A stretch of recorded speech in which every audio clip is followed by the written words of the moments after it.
exhibition will be live at the Morikami Japanese Garden. We'll see you at 6.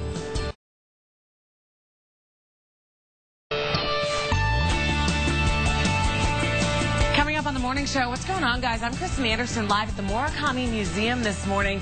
We have an incredible opportunity for you. We're diving into Japanese culture, and next time you see me, we're going to show you Japan through the eyes of a child. If you can't afford a family vacation this weekend, well, we're bringing the vacation to you. How does Japan sound? Pretty fancy, huh? Live from the SFL in Delray Beach, Kristen Anderson is at the Morikami Museum and Gardens. Hey, Kristen, what's going on? Having some family fun out there? Eugene, I am so excited about this morning because we're really diving into the Japanese culture and tradition. Here at the Morikami, we're actually in the original Morikami Museum building, and it's called the Yamato-kan. Yamato-kan. I've been working on that all morning. Yamato-kan. It's fantastic. Follow me over here, and I'll give you a little background information. The Morikami Museum, this land, it was donated by George Morikami. He was a Japanese farmer, and George Morikami passed away. Since then, Palm Beach County has opened the doors starting in 1977 to the public and had just been dedicated to educating the public about Japanese tradition. So many beautiful things to show you. Right now we're kicking things off with an exhibit called Japan Through the Eyes of a Child. So come with me, and in here waiting for me is Cultural Director Tom. Tom, tell me your last name one more time. Gregerson. Tom Gregerson. You're one of the founders on the fancy plaque. It's like Tom Gregerson. Oh my gosh, you're a superstar. Thank you for joining us this morning. Well, thank you for coming here to the Morikami Museum, Kristen. We're glad to have you. Well, thank you so much. So this exhibit is called Japan Through the Eyes of a Child. I see the cityscape back here that is beautiful, but there is just so much through here. Talk about what it is. Well, this is an exhibit. This part of the exhibit is represents a shopping street, an urban shopping street, with a number of stores that kids might be familiar with. Okay. Let's go shopping. Let's walk through this store right on this side is a stationery store with school supplies and toys for kids. Okay. We have a folk toy store on the other side of the street. Here are garments. I'm like a child. Eyes through eyes of a child. It's so fitting. Rock, paper, scissors. Ishi? Ishi? Kami? Kami. And Hasami. And Hasami. That's correct. Oh, this is great. Yeah. Okay, sorry to interrupt you. No problem. And this is a Japanese public telephone, and people who visit, if they pick up the receiver, there's a message there for them on the other end.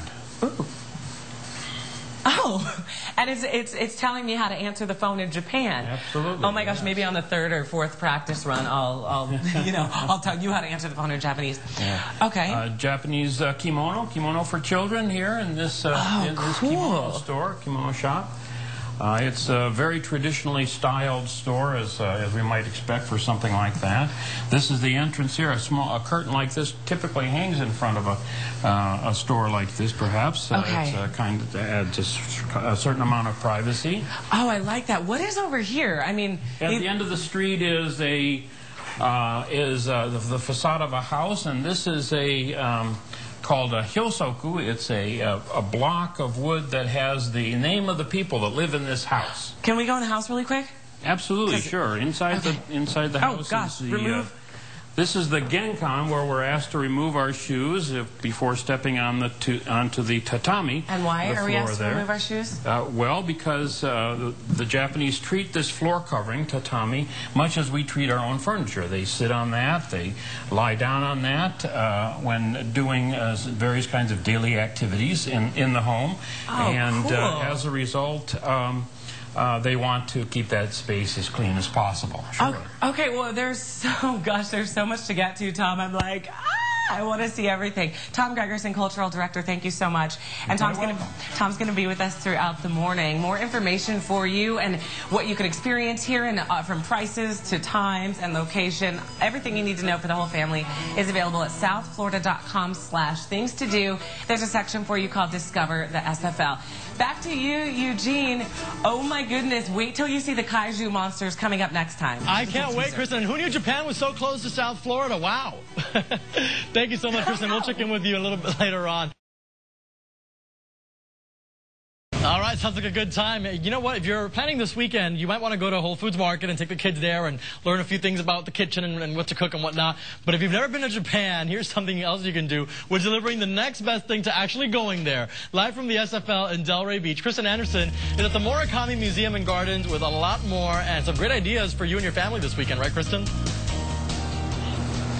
Ohio gozaimasu, everyone. That's good morning in Japanese. I've been practicing. I'm here inside of a classroom that you would find in Japan, and interestingly enough, I have two textbooks here.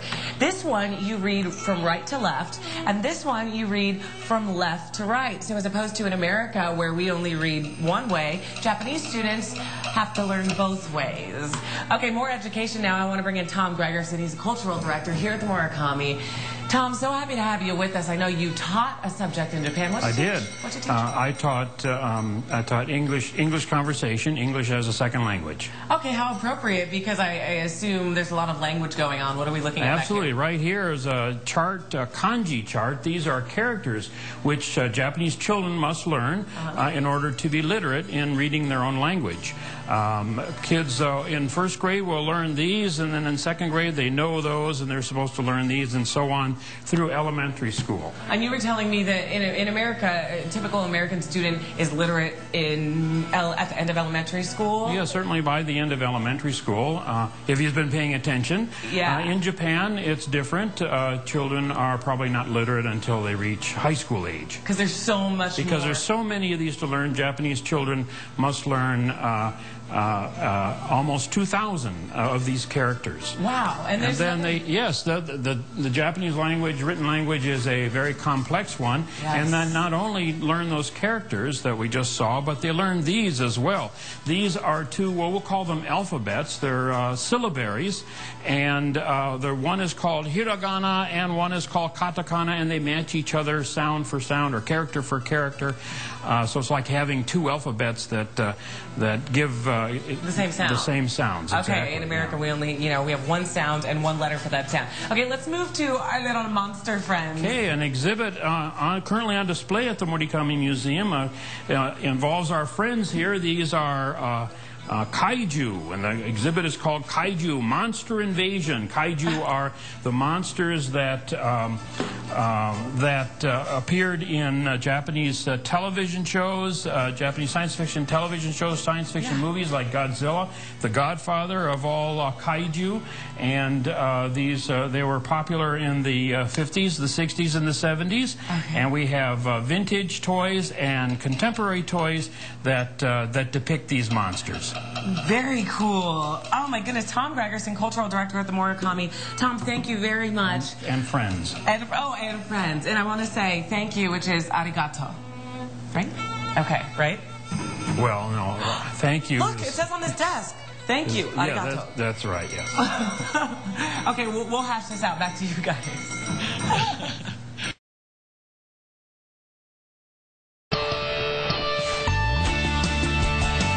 Good morning to you. I'm Kristen Anderson, live at the Morikami Japanese Gardens. And this morning we're diving into Japanese culture and tradition and just exploring why this experience is good for your family. Coming up in a few minutes, we're going to take a look at this beautiful land here and also dive into the art of bonsai. We'll see you in a little bit. It's now time for a little virtual vacay, and we are going to Japan. It's Family Fun Friday here in the morning show, and live from the SFL in Delray Beach, Kristen Anderson is at Morikami Gardens with more, and that's a beautiful setting you're at right now, Kristen.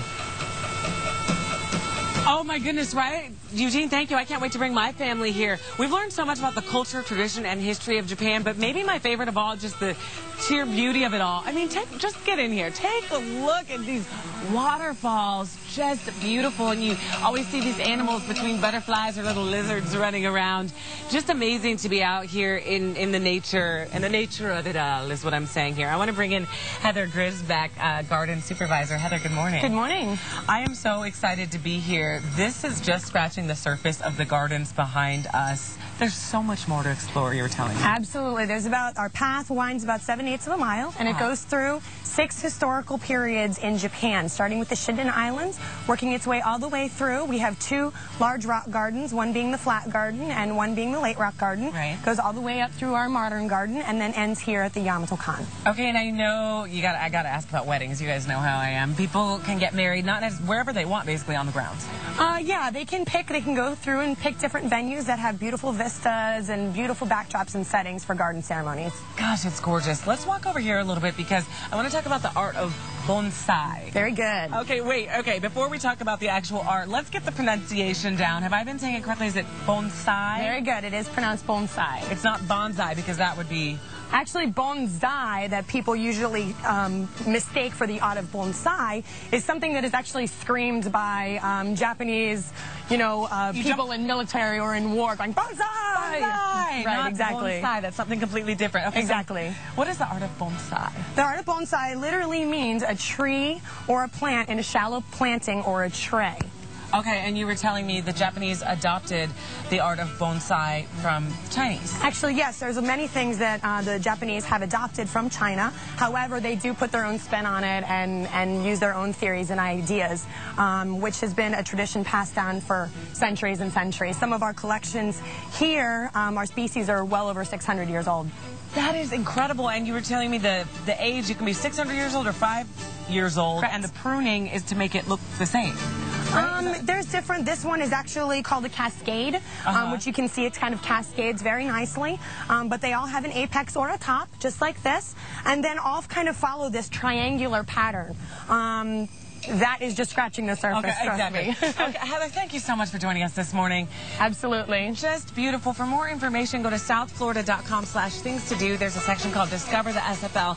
An incredible experience. Happy to bring it to you and encourage all of you to check this out with your whole family. I'm going to end on this fantastic shot of the waterfall. Back to you. It really is beautiful. Wow, that greenery. Thank you so much, Kristen.